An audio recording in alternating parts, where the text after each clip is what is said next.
God damn, where are you now?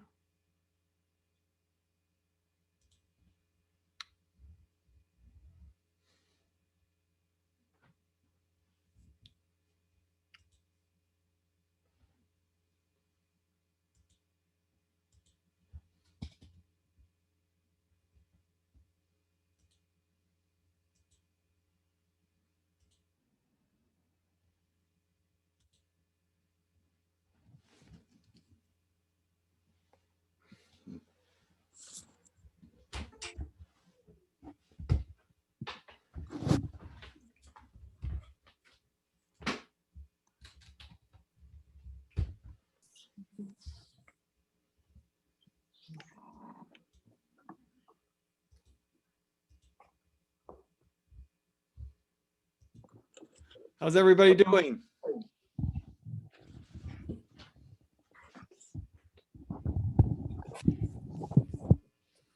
How's Kai?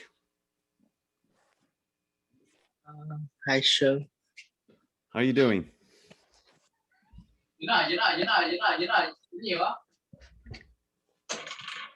How's Jacob today?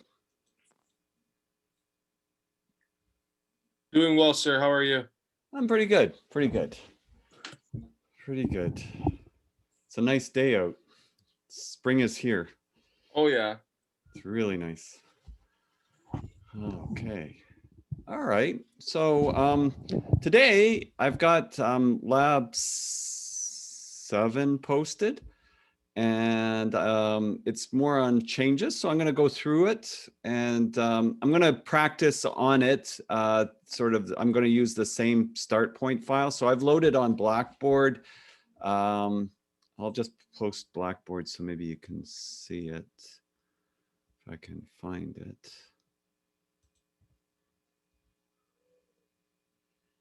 If it wants to show me it, I think it would. No, okay, that'll work, I think. Share. So if I go to Blackboard, can you guys see Blackboard now? Okay. The chat box is hidden for me. So there it is, hanging out there for some reason. All right, and okay, can you guys see that Blackboard right now?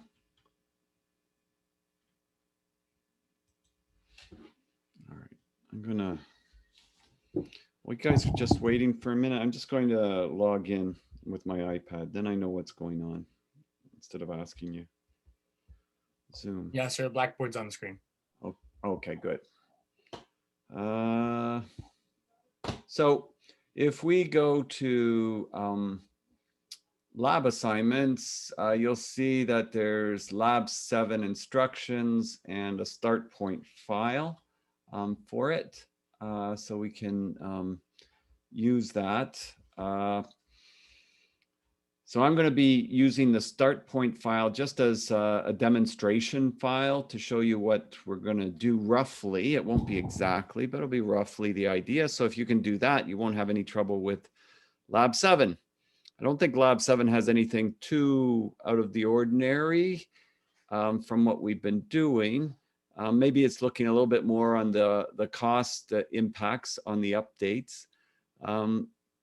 And I have posted the major assignment. So that's under this heading here. And so just to give you a little heads up on the major assignment, I'm just going to pull up the assignment instructions. So it's going to be done in groups of 2. And I'll stop the share here, and then I'll do a new share with that assignment. So the major assignment, if you missed it when I kind of went through it just before break, is a lot of updating and recoveries and change orders. So you're managing this project, which I give you a start point file for. And in that project, we have a series of updates that we have to do to it. And some of them are updates where you create a specific delay. You can create what the delay is. You can look at the drawings are posted. So you can determine what you think would make sense based on what's happening on the schedule from, April 12th to May 28th, because that's the period you'd be updating to. And then you're going to do a recovery. So you're going to do little notes to say why it was delayed, and then you're going to do a recovery, and you're going to fill out a schedule narrative. I'll talk more about this in the lecture class, but the schedule narrative, which I've also posted a template, you basically fill out what happened during that period of time. And so that you can look at the template, and it basically, you're answering questions. What caused the delay?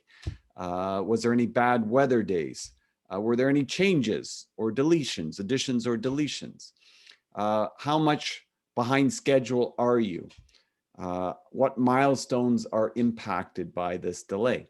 So it's kind of giving sort of an executive summary or a highlight of whatever caused the delays. So then you'll do, once you've done that for 1 month, then another 5 weeks or so has gone by. And then you're going to create another 5-day delay. All right. But you'll use the new recovery file you created to do the updates in to create the 5-day delay. And then, so you do that, the 5-day delay. And in this case, I say so basically create the 5-day delay in the update file, recover the time, place notes to describe the cause of delays, and also create a change order, either client cause, design order, or scope gap, up to you, that took place during this period. Insert this change as part of the monthly update. You don't need to create a separate change order update file on this one, as it has occurred, like it's going to be having occurred and been completed during that time period. And so that means you insert a cost loaded fragnet change order into the schedule, kind of like the lab we're going to be doing today. Fill out the schedule narrative based on what happened, and in the recovery schedule, provide notes and ensure you are back on schedule. So then you're going to do another update August 13th. Create an 8-day delay, update and recover the time, place notes in the recovery, fill out the narrative.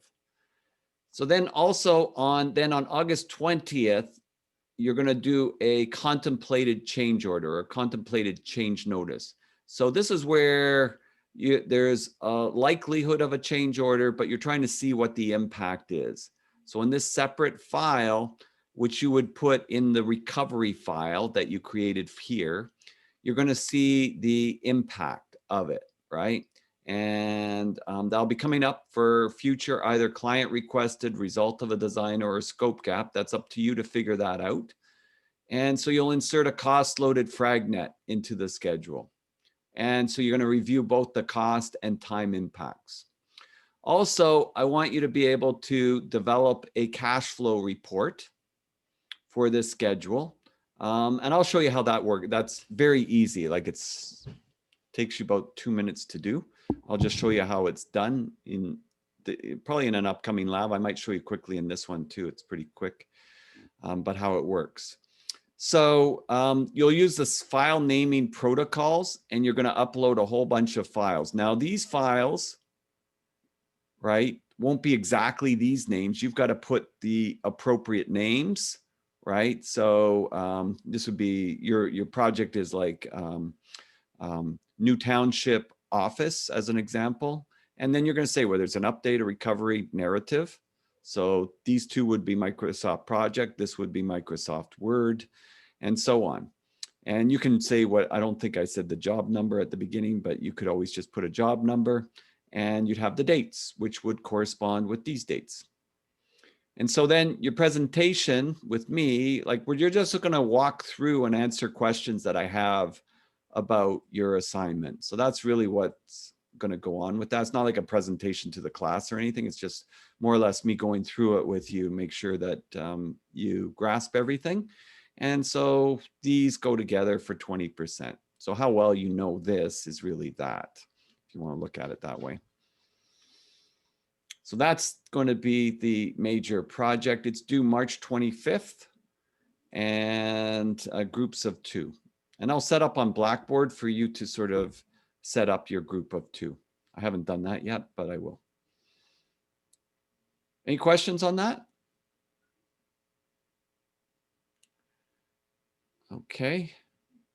Is the group only going to be people involved in this individual lab or any of the labs? I don't care, Brandon. If you've got somebody in another lab you want to do it with, just we got to sort out which lab you presented on. So as long as both of you can attend which lab you presented on, I don't really care. All right, sounds good. And can we do it individually? Well, no, I prefer 2 groups of 2. Yeah. Okay. If somebody gets really stuck, fine, but you have to tell me ahead of time. In case I have another person that's by themselves, then I'll place you with them. Okay, sounds good. Like odds are there's probably somebody that either has to be in a group of 2 or a group of 3 or a group of 1 just because of numbers with the class, right? I think there's an odd number in the class, so. Okay, sounds good. Okay. Thank you. All right. And with schedules, you know what? It's good to have somebody else going through it with you because it's so easy to make mistakes. That's the other thing with this. It's kind of like estimating, you know. I'm quite sure in the groups of 2, probably somebody will do more of the clicking and the inputs, but my hope is that there's a discussion while you're doing it and that each one of you knows what's going on. And then one of you would say, oh, wait a minute, that's not right. According to this, we should be doing that, or this, what should we do here? And through that, you get a really good sense of how to do it. In some groups, there'll be ones that are better at Microsoft Project than others, but maybe some of those ones are kind of good with the sort of understanding of what you're actually doing. So whoever you pick for your group members, and you guys are 3rd year, you usually have somebody that you have in mind by this point. I think it's a little bit harder for classes that maybe started online and didn't get a chance to know people so much. Okay, I'll just stop the share with that. Then I'll go with the share with, start point. So, okay, so then today we're looking at this, Lab 7. So this is a, if you can do this really well, then you're starting to get the idea of what you need to do for your group assignment. Actually, one more thing I should show you is the schedule narrative template that I've loaded on Blackboard under your major assignment.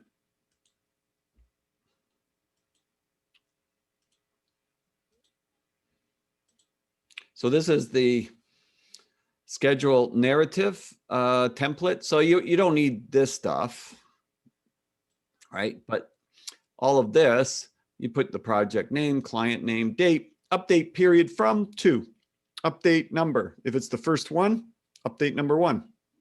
Second one, update number 2.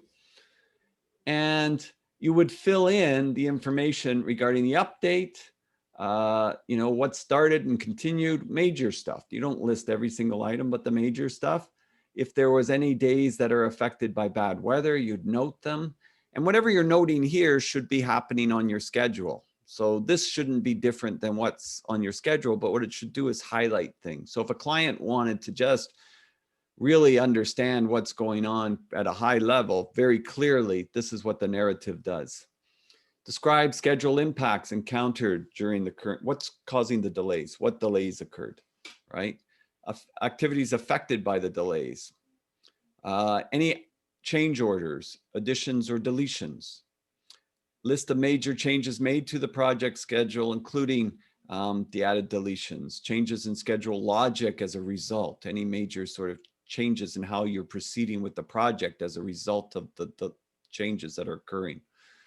And then showing, how's this impacting the milestones? So very clearly, you should be able to see this and see, how much on schedule we are, or how much variance there is. So it should be pretty clear that way.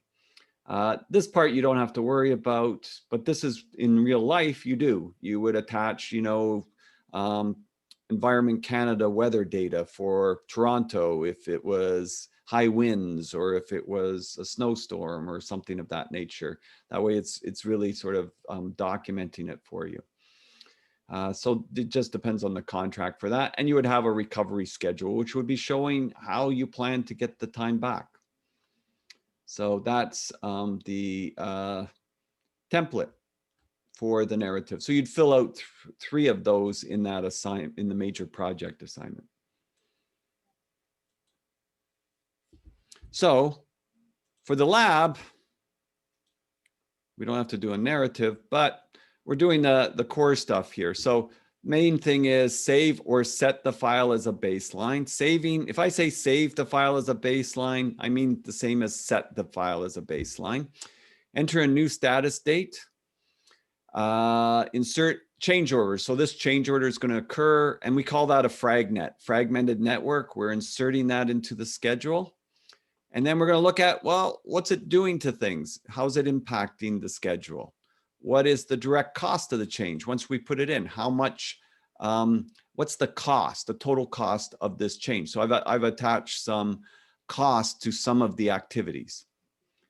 So the direct cost is these costs. The indirect cost is if you've got somebody managing the project and the project takes longer and they've got to be still there managing it, that would be an indirect cost. Still a cost. What's the total cost variance? Well, that would be the direct cost plus the indirect cost.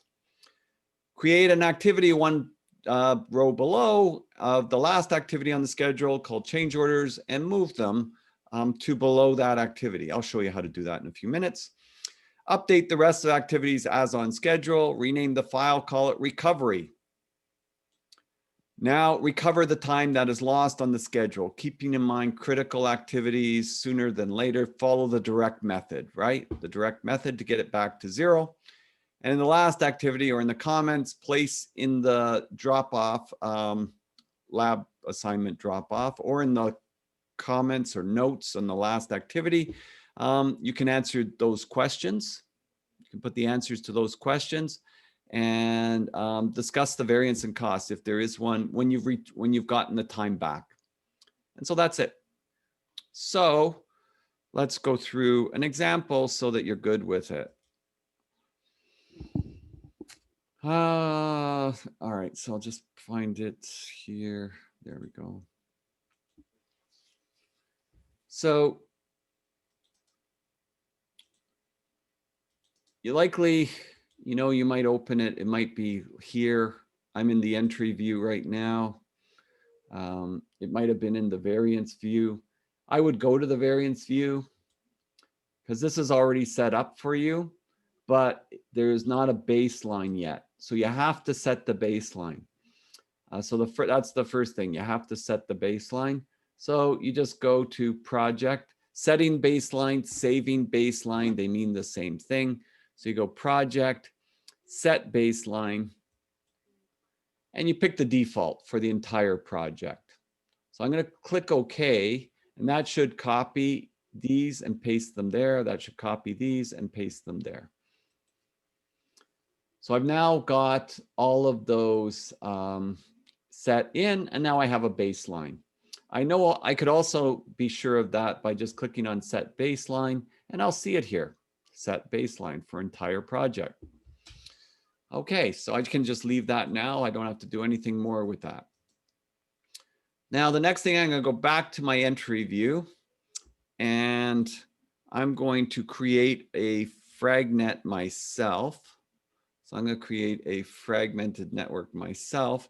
So I'm going to, where it says install T-bar ceiling, because this is an office project. So we're renovating this office where we're basically, it's already been sort of gutted out. So for what we have to do, we're going to be installing walls, a bunch of rough-ins, boarding. So we're going to put a change order that we found out about, because what's going to happen in this office where it has a T-bar ceiling, T-bar is just the bars with the drop panels that you see in most offices anywhere. At George Brown, if you look at D building in the classrooms, you pretty much all the classrooms in D building, they have T-bar ceilings and drop down ceiling tiles. So it's pretty common because it allows you to access the wiring and things after the work is done. So if people are changing things and that sort of thing, it's easy to run new pipes and cabling and things of that nature. Well, maybe not easy, but it's a lot easier than if it was drywall. So let's try to fix this a little bit. Okay. So I'm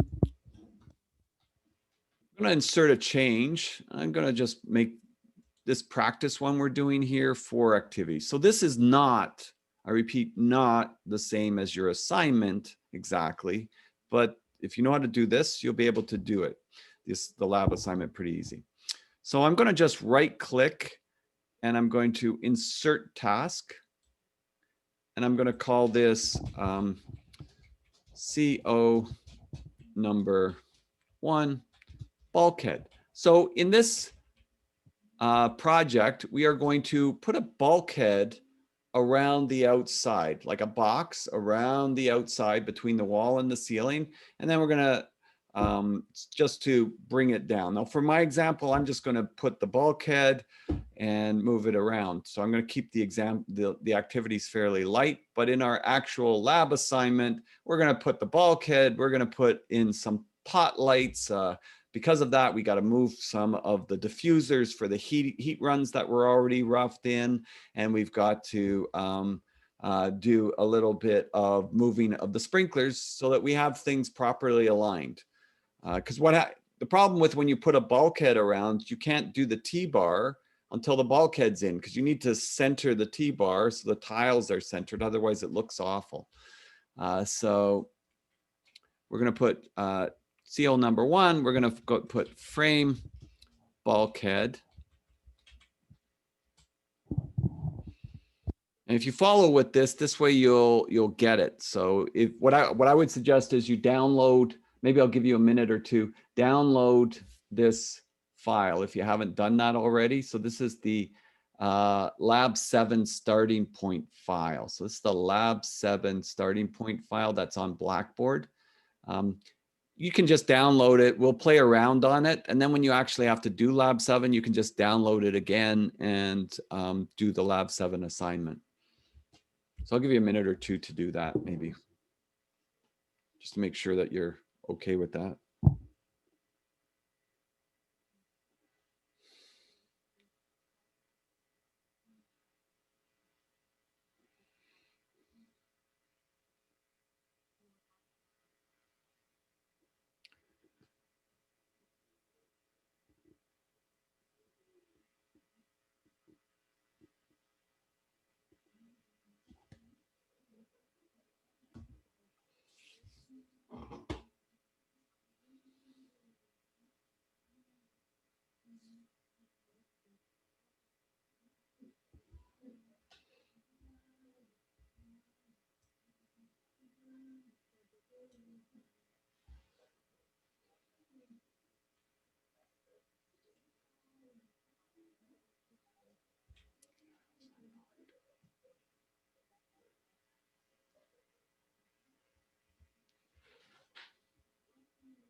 Okay, so hopefully you've got that. Anybody still working on getting that, or? I think that's how that disappears all the time.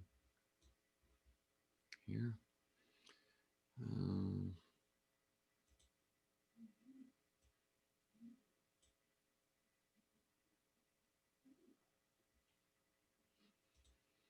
Okay, and everybody can see my screen okay? Still? All good. Okay, great. All right, so again, all I did was I inserted 4 rows, if you haven't already done that, above install T-bar ceiling. If you've already done it, you're good, but otherwise you just right click and go insert task, and that would insert the 4 blank rows. And then I've typed in CO number 1, change order number 1, frame bulkhead, drywall bulkhead, and tape drywall, tape bulkhead. So I've inserted that in, and now I'm going to highlight these 3 activities under the heading. I'm going to go to the task tab, and I'm going to create a summary task. So I'm just going to indent it, create a summary task, and I'm going to put, let's say 3 days for that. Let's say 2 days for the drywall, and let's say 3 days for the tape bulkhead. And so now you'll notice these are way back at the beginning of the project. I'm gonna sequence them the way I want them sequenced. So I want them one after the other. So I'm gonna highlight those 3 and I'm going to link them. I could have just typed the numbers, but I've linked them together, but they're still back at the beginning of the project. So I'm going to say that we kind of found out about this, that the soonest that we could do this is so many days after we started to tape the drywall. So the drywall is all up on the walls. So I'm going to say it was so many days after we started to tape the drywall. So I'm going to put here as a predecessor, I'm going to put number 11. And it might be easier just to put that to start with. I don't have to do it that way. But if I do, it'll move that down further, right? So now it's way over here, closer to where the work is going to begin. So I can see that clearly over here, closer to where the work is going to begin. And I said I wanted to make it start so many days after the tape drywall. So that means I don't have the right relationship there. So I could try to, double click right on the link line. And it's from tape drywall to install ceiling. So that's the wrong one. So I don't want, because it's going straight to there. Problem is when you've got multiple linkages there, it's hard to get the right one doing this shortcut. So the easiest way is to actually double click frame bulkhead and go to the predecessors tab. And you got tape drywall, it's finished to start. So this is starting after it finishes. But I said I want it to start after tape drywall starts. So that's start to start. And let's say I want it to start 5 days after. I'm going to click OK. You see how it put that start. Oops, I'll just undo that. See how it put that start to start. This starts, then that starts. Put that start to start relationship. So 5 days after 11 starts, our frame bulkhead will start, right? So that's good from that perspective. That's giving me that. Now, the next thing I want to do is I want to link this, right? The tape bulkhead, because it's an open end right now. I want to fill up that open end. So I want to link that with install T-bar ceiling, because I can't start installing the T-bar ceiling till this is done. So I just have to put over here 11. I'll keep the 11 there, 11 comma. And what's that one? 15. And so you see how that moved, right? And it moved a whole bunch of stuff. you can tell what it moved because this is shaded, right? So it changed our finish date.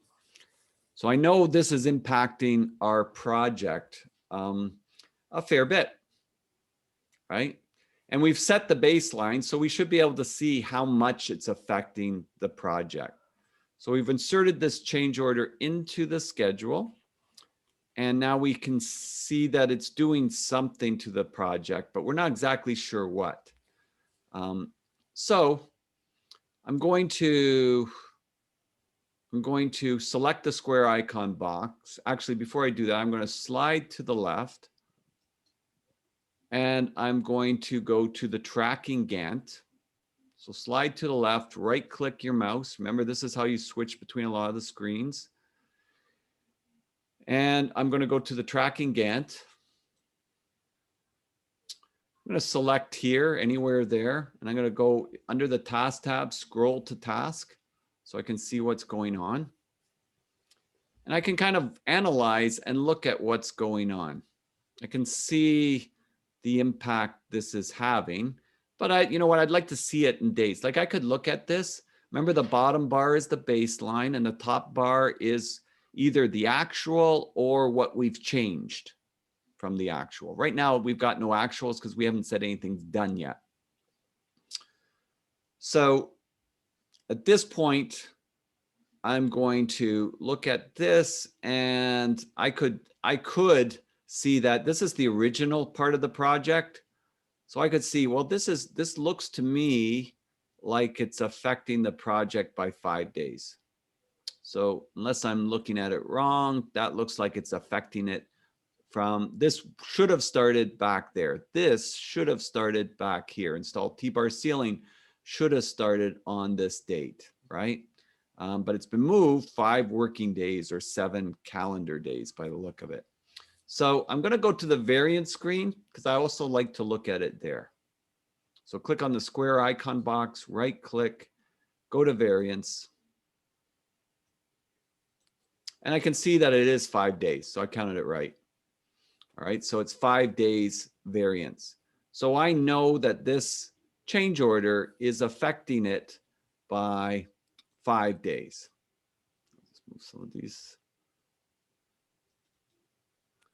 Get that.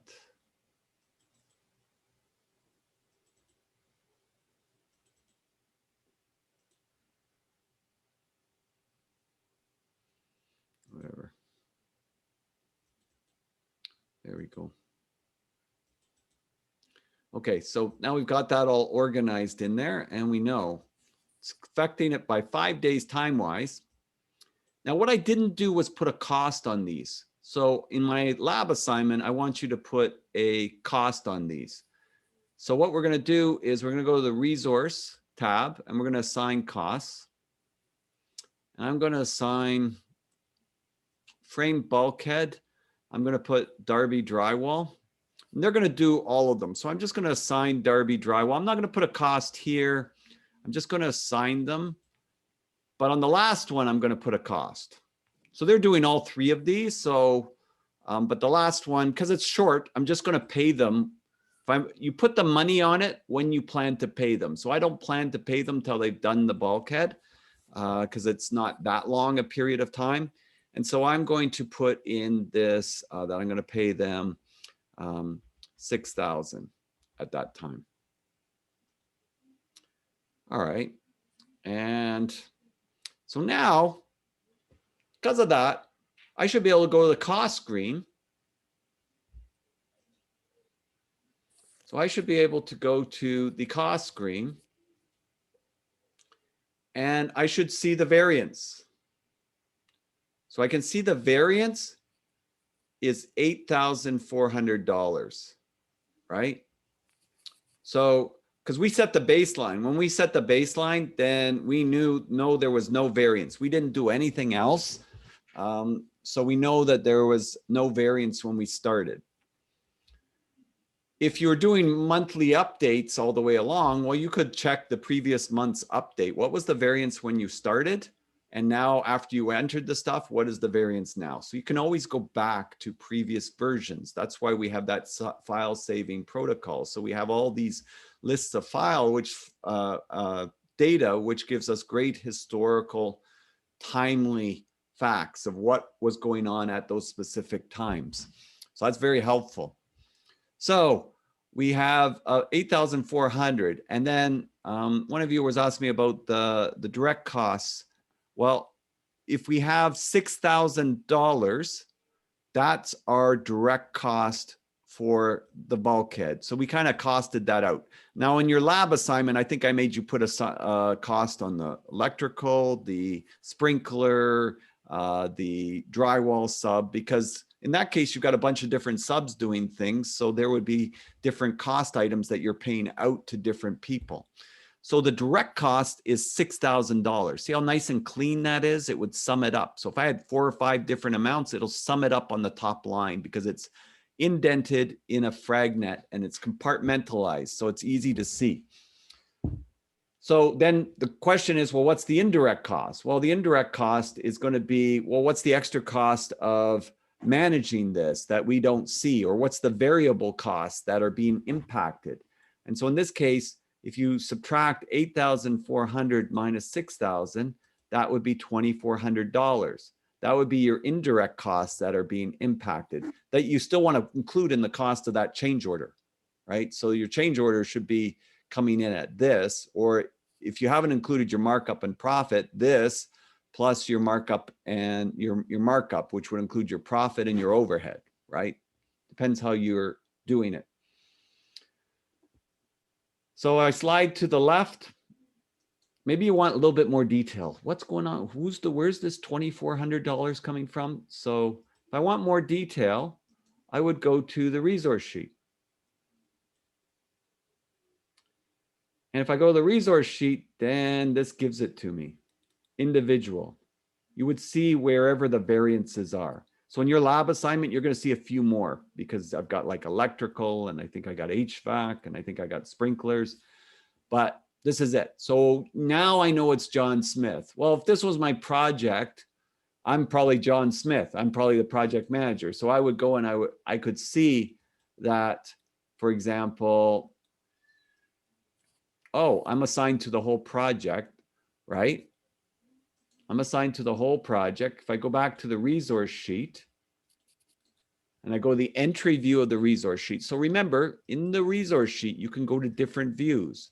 We've been using the cost view and the entry view. All right. So if I'm John Smith, I can go back and I can check where I'm at with that. $60 an hour. $60 an hour, 8-hour days. That's $480 a day.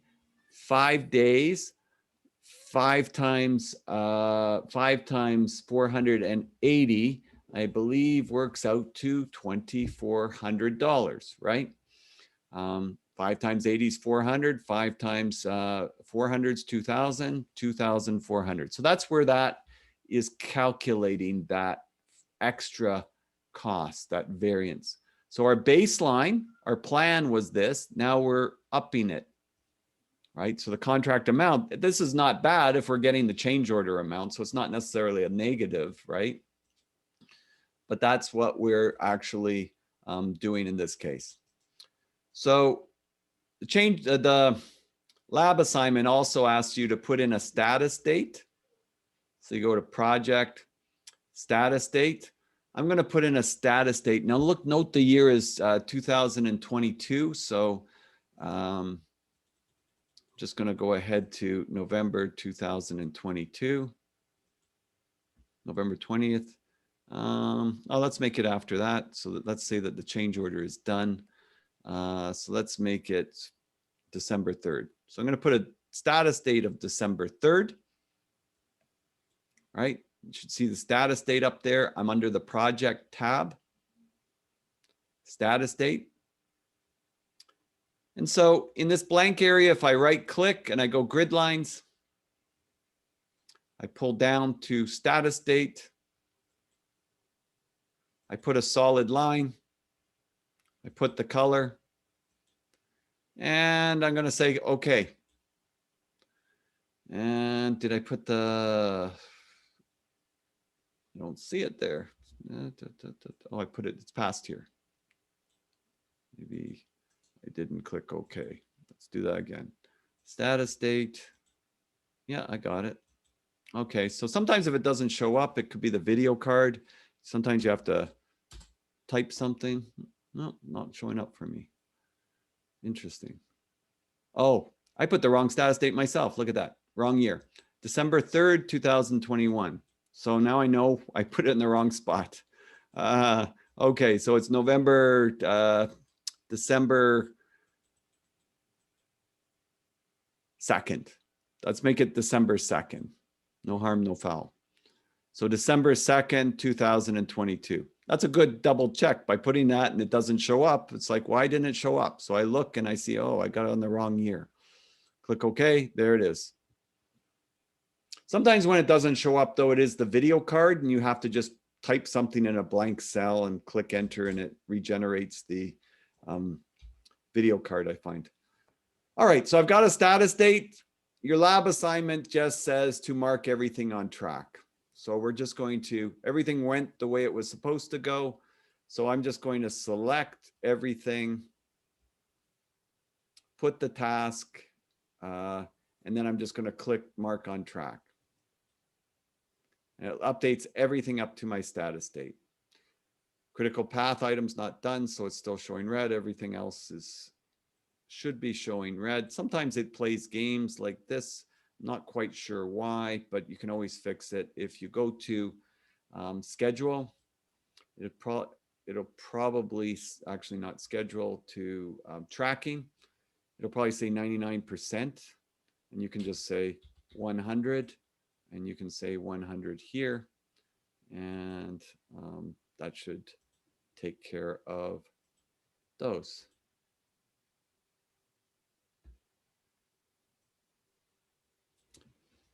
So I've updated it. I know why I've lost the time. Then I could do a save as using the file naming protocol with that particular status date. And then I could do my recovery. So then I could do the recovery. And to do the recovery, we look along the critical path. It's got to be after the status date. We look sooner rather than later, and we work to get the 5 days of time back, right? Preferably that we're actually saving some money. So I could go file, save as. All right, I'll just call this one recovery.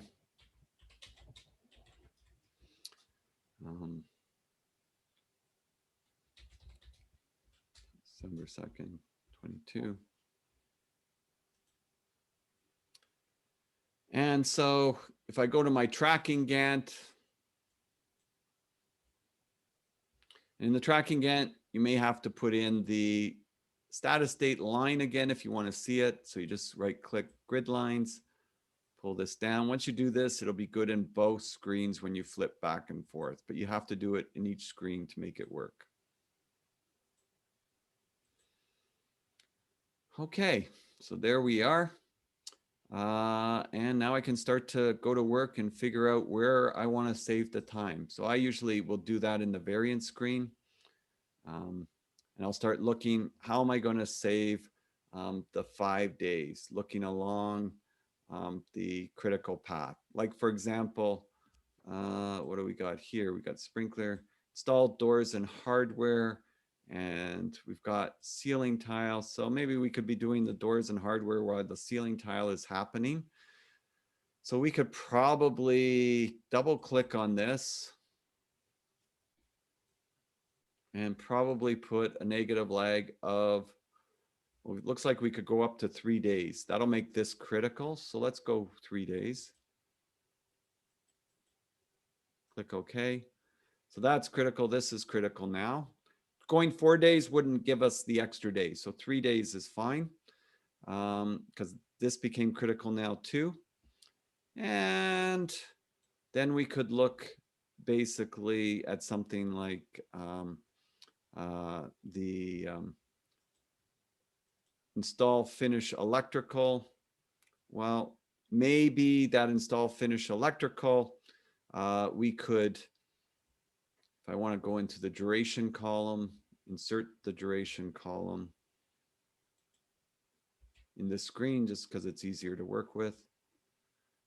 Install the electrical. Maybe we could work through the weekend on this. So if I made this for E days, maybe that could, actually that's putting a constraint. I don't want to do it that way. So I'm just going to, oops, I'm going to undo that. Probably would be better to do a calendar, but I don't want to spend the time creating that right now. So let's see, let's take another look here. We could, with the install lighting here. Oh, there's an easy one. We could basically install the lighting. Maybe a certain amount of the T-bar is done. They're doing the part around the edges. So maybe we could start to put in our lighting 2 days early. So maybe we could put a negative lag on the lighting of 2 days. And that gets us back on track. For each one of these, we should be putting notes. For your major project, you're going to really want to put notes because remember, you got to fill out those schedule narratives. And if you put a note as to why you're doing this and that you're going to get a commitment from the subcontractor, then that's going to make sure that you do it. So it's following the direct method. And then to fill out the narrative, it's just going to make it easy. Because if you have to try and figure it out later, it's not easy. It becomes very difficult. So you'll find that when you actually do the major project, putting notes saves you a lot of time and effort. And then you're done. I think in the lab assignment, I also say to move the change order to the bottom of the screen.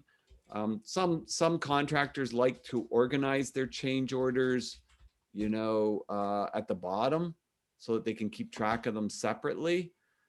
You can do that. All you got to do is type a row change orders, roll this up, click on it. You know how you can click on it to roll it up, click, let go. And as long as you form that sort of cross with the arrows, then all you have to do is grab it and pull it down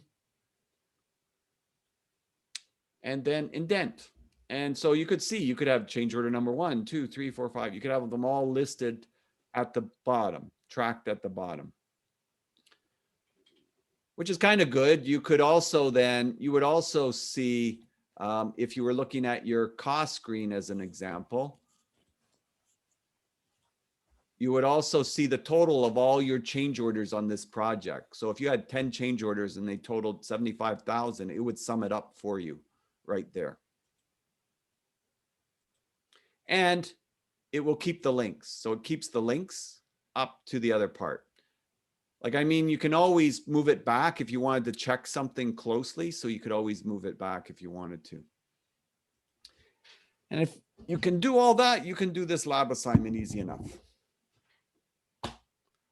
So I'll let you guys start on that lab assignment. You use Microsoft Project Start Point file. It's this one again. Just download it again and just start to follow the instructions. Whatever you do, though, make sure that you set the baseline right off the bat.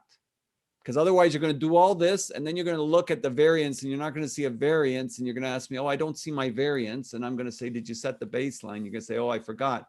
And I'm going to say, oh, you have to do it over again. So make sure you set the baseline because that allows you to see the variances. Otherwise, it just thinks you're still planning something new. Does that make sense for you? Any questions? I think that sounds good, Tom. Okay, great. Thanks, Brandon. Yeah, no problem. Yeah, so I'll be here. I'll take a 10-minute break. I'll come back, and then you guys have any questions along the way? How do I do this? I forgot that or whatever. You can just ask me. All right, sounds good. Thank you. Okay, and don't forget, there's a quiz online for the videos for tomorrow night by midnight, right? So on video 6A and 6B that are on YouTube. This one you've got till next Thursday to submit, but you might as well get it over with. 6A and 6B are due tomorrow night. Yeah, it's a quiz. So Oh. if you review those two videos, you'll be good for the quiz. You don't have to look at 6C yet, but 6A and 6B. Okay, thank you. Okay. So, sir, those are due tomorrow night or next week? The quiz is due tomorrow night. This is due next week. Okay, perfect. Thank you. Okay. But you can always get it done now and then you don't have to worry about it. So I'll take a 10-minute break anyways. See you in a bit.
I'm back if anybody has any questions.